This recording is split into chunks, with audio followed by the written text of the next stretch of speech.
High to family. வெயில் Monday பழுக்குதில்ல.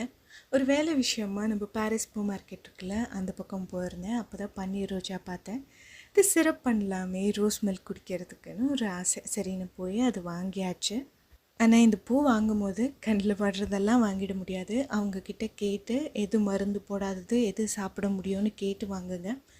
ஏன்னா நிறையதில் மருந்து போட்டுருவாங்க. அதை நம்ம வாங்கி தெரியாமல் யூஸ் பண்ணிட்டா சொந்த செலவில் சூனியம் வச்சுக்கிட்ட மாதிரி தான்.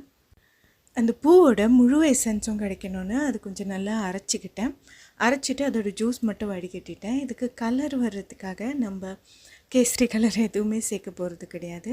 நம்ம பீட்ரூட் ஜூஸ் இருக்குல்ல, ஒரு அரை கிளாஸ் சேர்த்தா போதும். அதிகமாக சேர்த்துட்டேன் அந்த பன்னீர் ரோஸோட அந்த ஸ்மெல் வந்து கம்மியாகி பீட்ரூட்டோட ஸ்மெல் வந்து அதிகமாகிடும்.